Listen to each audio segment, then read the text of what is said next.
사도신경으로 우리의 신앙을 고백하겠습니다. 전능하사 천지를 만드신 하나님 아버지를 내가 믿사오며 그 외아들 우리 주 예수 그리스도를 믿사오니 이는 성령으로 잉태하사 동정녀 마리아에게 나시고 본디오 빌라도에게 고난을 받으사 십자가에 못 박혀 죽으시고 장사한 지 사흘 만에 죽은 자 가운데서 다시 살아나시며 하늘에 오르사 전능하신 하나님 우편에 앉아 계시다가 저리로서 산자와 죽은 자를 심판하러 오시리라. 성령을 믿사오며 거룩한 공예와 성도가 서로 교통하는 것과 죄를 사하여 주시는 것과 몸이 다시 사는 것과 영원히 사는 것을 믿사옵나이다. 아멘. 함께 부를 찬송은 490장입니다.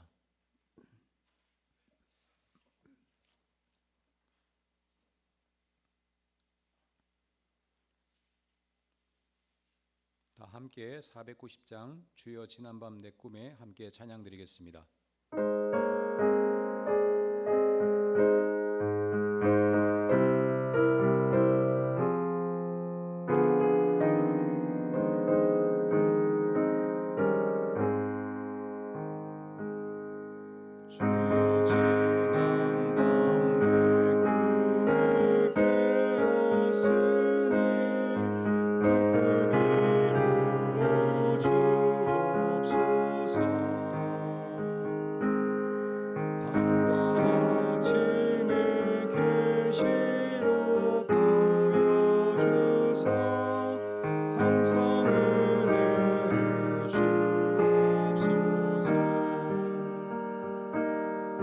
나의 놀라운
하나님께서 저희에게 주신 말씀은 창세기 38장 24절에서 26절까지입니다.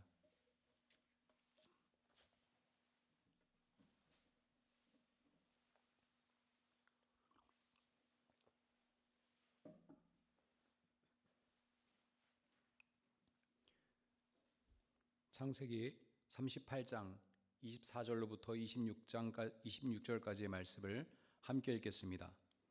석 달쯤 지난 다음에 유다는 자기의 며느리 다말이 창녀짓을 하여 임신까지 했다는 소문을 들었다. 유다가 명하였다. 그를 끌어내서 화형에 처하여라. 그는 끌려 나오면서 시아버지에게 전가를 보냈다. 저는 이 물건 임자의 아이를 배웠습니다. 다말은 또 말을 계속하였다. 잘 살펴보십시오. 이 도장과 이 허리끈과 이 지팡이가 누구의 것입니까? 유다는 그 물건들을 알아보았다. 그 아이가 나보다 옳다. 나의 아들 셀라를 그 아이와 결혼시켜야 했는데 하고 말하였다. 유다는 그 뒤로 다시는 그를 가까이 하지 않았다. 아멘. 창세기 38장은 여러 면에서 이해하기가 매우 어렵습니다. 우선 바로 앞장인 창세기 37장에서 요셉이 이집트 보디발의 집에 노예로 팔려간 것과 39장에서 요셉이 보디발의 아내로부터 모함을 받게 된 그 이야기 사이에서 38장 이야기가 어떤 관련성을 지니는지를 이해하기 어렵습니다. 무엇보다도 유다와 다말 사이에 벌어진 일을 우리가 어떻게 이해할지가 참 난감합니다. 유다는 요셉을 팔아남겼던 자신의 형들로부터 벗어나 가나안 평원으로 내려갔습니다. 그곳에서 유다와 유다 지파는 가나안 사람들과 우호적인 관계를 맺었으며 유다는 가나안 여인을 만나 아들들을 낳았습니다. 그리고 유다는 그의 맏아들인 에르도 가나안 여인인 다말과 결혼시켰습니다. 그런데 애석하게도 이 맏아들이 곧 죽음을 맞이했습니다. 어떤 이유에서 그랬는지 상세히 알 수는 없지만 창세기 38장 7절은 유다의 맏아들 에르가 주님께서 보시기에 악함으로 주님께서 그를 죽게 하셨다라고 증언합니다. 그러자 유다는 둘째 아들 오난에게 형수 다말과 결혼해서 시동생으로서의 책임을 다하라고 말했습니다. 그러면서 형의 이름을 이을 아들을 낳아야 한다고 말했습니다. 이러한 관습은 오늘날 우리의 시각에서는 전혀 이해하기 어려운 것이지요.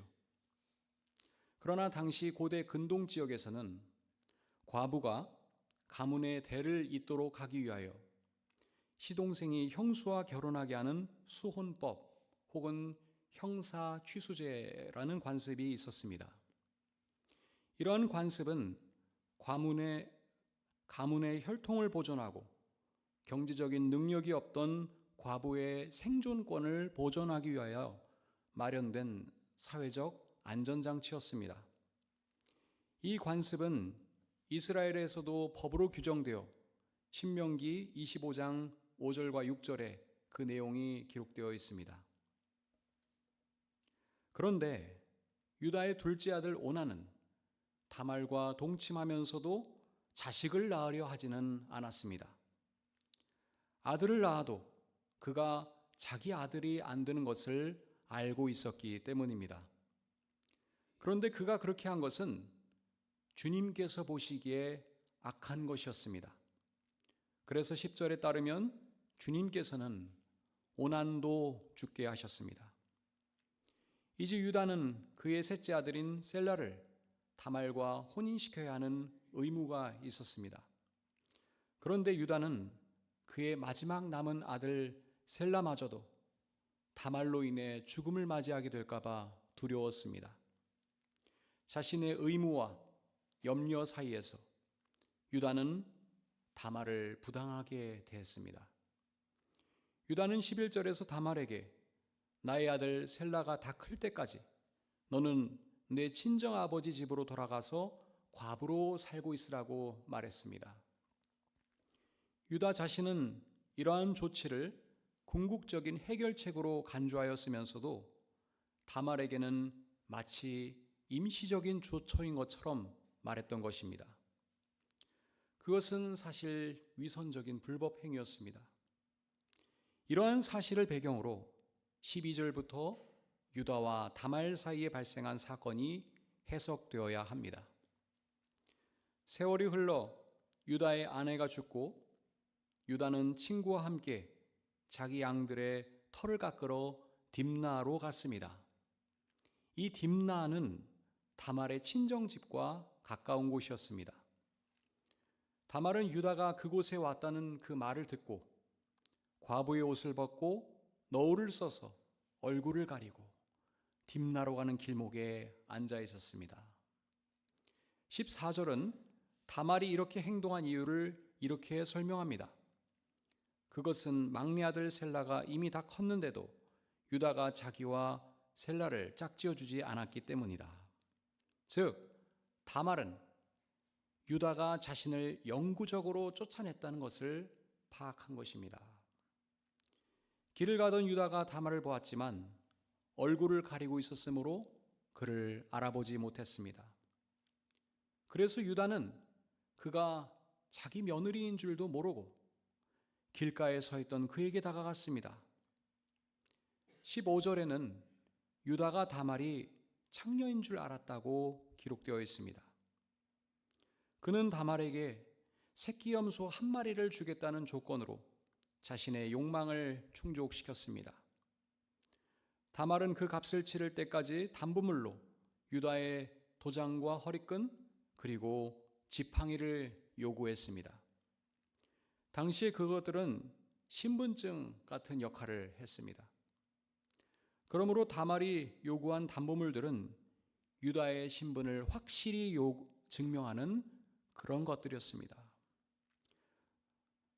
이처럼 확실한 증거물들을 요구한 이유는 다말이 자신에게 닥쳐올 위험이 얼마나 클지를 예상하고 있었기 때문입니다. 그 유다는 친구 편에 염소 한 마리를 보내어 담보물을 되찾아오게 하였습니다. 유다가 직접 나서지 않았던 이유는 그가 자신이 행한 성매매가 창피한 일이라는 사실을 알고 있었기 때문입니다. 그는 상당한 영향력을 지니고 있는 족장으로서 체면을 지키기 위하여 은밀히 뒷수습을 하려 했던 것 같습니다. 그러나 그 친구는 유다가 말했던 장소로 가서 수소문했지만 그 창녀를 찾을 수는 없었습니다. 유다는 염소로 값을 치르려 했다는 그 사실로 자신의 책임을 다했다고 여겼습니다.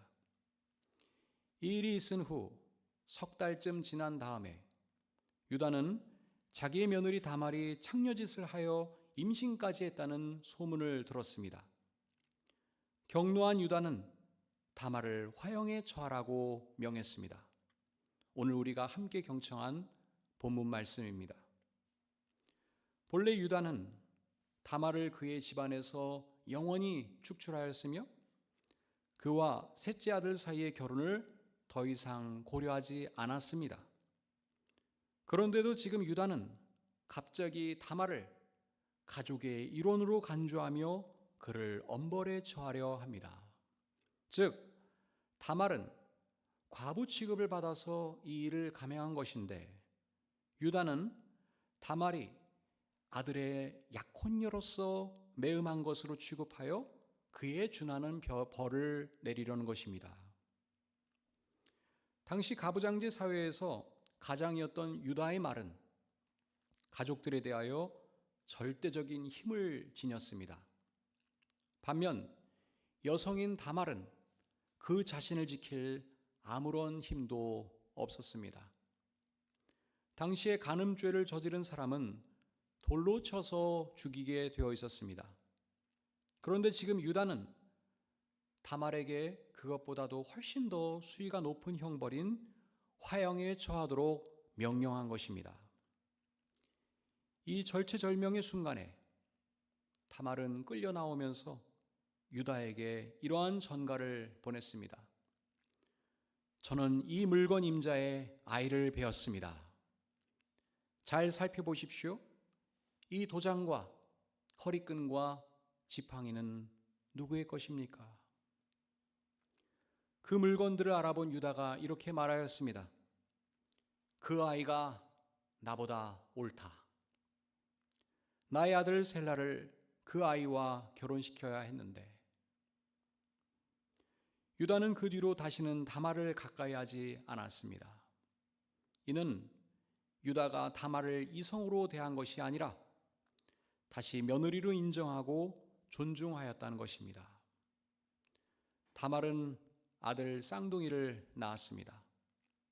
이렇게 하여 다말은 유다 가문의 사람으로 권리를 인정받게 되었습니다. 다말의 정당성과 자신의 부당성을 동시에 인정하는 유다의 말과 행동은 이 사건을 바라보는 우리의 판단 기준과 사고방식을 완전히 뒤엎어버립니다. 다말이 유다 자신이 감추려 했던 그 사실을 밝혔을 때 오히려 유다는 자신의 과오를 인정하고 다말을 죽음의 위기로부터 구하여 며느리로 받아주었습니다. 사실 그것은 일반적으로 예상되는 행동은 아니었습니다. 유다는 족장으로서 강력한 힘을 지닌 존재였으나 다말은 힘없고 의지할 데 없는 가나안의 여인이었습니다. 그러므로 유다는 자신의 과오를 은폐하고 스스로를 정당하게 하여 다말을 더욱 모질게 정죄할 수도 있었습니다. 일종의 마녀 사냥을 할 수 있었다는 것입니다. 힘 있는 자들은 흔히 그렇게 해서라도 자신들의 죄를 덮곤 하기 때문입니다. 그러나 유다는 그 아이가 나보다 옳다 이렇게 인정하며 다말을 구했습니다. 여기서 우리는 잠시 성경이 전하고 있는 유다의 사람 됨됨이를 생각해 볼 수 있습니다. 유다는 야곱과 레아 사이에 태어난 넷째 아들입니다. 레아는 넷째를 낳게 되자 이제야말로 내가 주를 찬양하게 되었다 생각하면서 아기의 이름을 유다라고 지었습니다. 찬양하다라는 히브리어 야다에서 유래된 유다의 히브리어 이름 예후다, 그렇게 예후다라는 이름이 만들어진 것입니다. 그는 아버지 야곱의 사랑을 받지는 못했지만 너그러운 마음을 지닌 사람이었던 것 같습니다. 형제들이 배다른 동생 형제인 요셉을 시기하여 죽이려 했을 때 유다는 동생을 죽이기보다는 이집트로 향하는 이스마엘 상인들에게 팔아넘기자고 형제들을 설득했습니다. 유다는 그렇게 기지를 발휘하여 요셉의 생명을 구했던 것입니다. 아마도 그 까닭에 요셉 이야기가 잠시 멈추고 유다의 이야기가 끼어들었던 것 같습니다. 그리고 유다의 이야기는 이집트에서 총리가 된 요셉의 이야기에서 다시 등장합니다. 창세기 44장 18절 이하에서 유다가 누명을 쓴 막내 베냐민을 구하기 위하여 탄원하면서 스스로 동생을 대신하여 노예가 되겠다고 말합니다. 이 대목은 참으로 감동적인 장면을 보여주고 있습니다. 유다는 배다른 동생 베냐민을 대신하여 스스로가 희생되겠다고 간청하기 때문입니다. 그의 진심 어린 탄원으로 인하여 아버지 야곱이 4명의 부인들에게서 얻은 12명의 아들들이 해묵은 원한에서 벗어나 화해하게 되었습니다. 이렇게 유다는 요셉의 생명을 구했고 다말의 생명도 구했으며 스스로를 희생하려 함으로써 12부족이 평화롭게 공존하도록 길을 열어 주었습니다.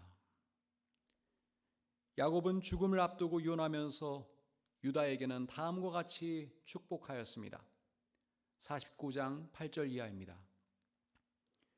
유다야, 너의 형제들이 너를 찬양할 것이다. 너는 원수의 멱살을 잡을 것이다. 너의 아버지의 아들들이 내 앞에 무릎을 꿇을 것이다. 임금의 지휘봉이 유다를 떠나지 않고 통치자의 지휘봉이 자손 만대까지 이를 것이다. 권능으로 그 자리에 앉을 분이 오시면 만민이 그에게 순종할 것이다. 이 예언은 그대로 성취되었습니다. 마태복음서 1장은 예수님의 족보를 소개하면서 야곱의 12아들 중 유다만을 언급합니다. 그리고 이렇게 그 족보를 요약합니다. 유다는 다말에게서 베레스와 세라를 낳고 베레스의 후손에서 다윗이 태어났고 또 그 후손에서 마리아의 남편 요셉이 태어났다. 창세기에서 가장 성공적인 삶을 누린 인물은 요셉입니다. 아버지 야곱의 사랑을 독차지했고 이집트 총리 자리에까지 올랐던 요셉에 비하면 유다는 지극히 보잘것없는 인물처럼 보입니다. 우리는 창세기에서 요셉의 인간 승리 드라마에 몰두하게 됩니다. 그러나 하나님의 시선은 아무도 주목하지 않았던 유다를 향하고 있습니다. 그리고 하나님께서 펼치시는 역사 드라마는 전혀 다른 방향으로 전개되었습니다. 아마도 유다가 지녔던 그 따뜻한 마음, 그리고 자신의 과오를 인정함으로써 약자인 다말의 생명을 구했던 정직함과 용기, 그리고 자신의 목숨마저 희생하면서까지도 형제들을 보호하렸던 그 의지 때문이 아닐까요? 사랑하는 여러분, 우리는 자신의 욕망을 정당화하기 위하여 약한 사람들의 생명까지 빼앗으려는 악한 무리들이 여전히 존재하고 있다는 사실을 잘 알고 있습니다. 그러나 오늘 아침 우리는 그 아이가 나보다 옳다고 고백하며 다말의 생명을 보호했던 유다를 만났습니다. 그리고 하나님께서 그를 통하여 새 역사를 열어가셨다는 증언을 들었습니다. 이 증언을 기억하면서 우리가 유다가 걸어갔던 그 생명의 길에 합류할 수 있게 되기를 바랍니다.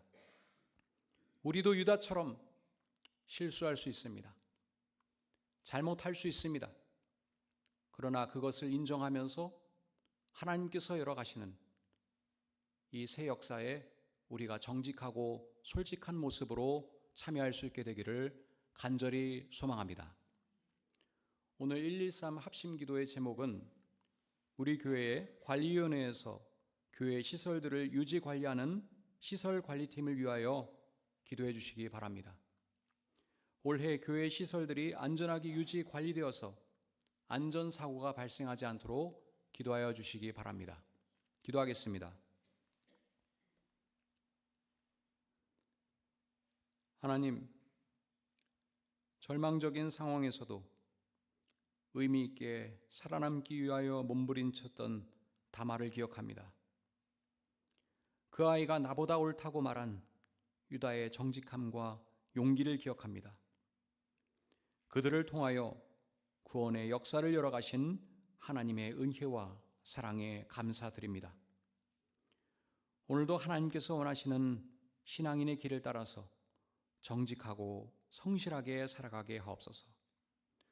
특별히 오늘 우리 합심기도의 제목을 통하여 우리 교회 시설들을 유지 관리하는 시설관리팀을 위하여 기도합니다. 하나님께서 은혜를 베풀어 주셔서 올해 우리 예담교회 시설들이 안전하게 유지 관리되어서 안전사고가 발생하지 않고 우리가 이곳에서 하나님께 온전히 예배드릴 수 있도록 인도하여 주옵소서. 오늘도 사랑하는 교우들의 건강과 안전을 지켜주시고 눈길에서 하나님께서 보호하여 주실 것을 믿사오며 이 모든 말씀 예수 그리스도의 이름으로 기도합나이다. 아멘. 하늘에 계신 우리 아버지여, 이름이 거룩히 여김을 받으시오며 나라의 임하옵시며 뜻이 하늘에서 이룬 것 같이 땅에서도 이루어지이다. 오늘날 우리에게 일용할 양식을 주옵시고 우리가 우리에게 죄 지은 자를 사하여 준 것 같이 우리 죄를 사하여 주옵시고 우리를 시험에 들게 하지 마옵시고 다만 악에서 구하옵소서. 대개 나라와 권세와 영광이 아버지께 영원히 있사옵나이다. 아멘.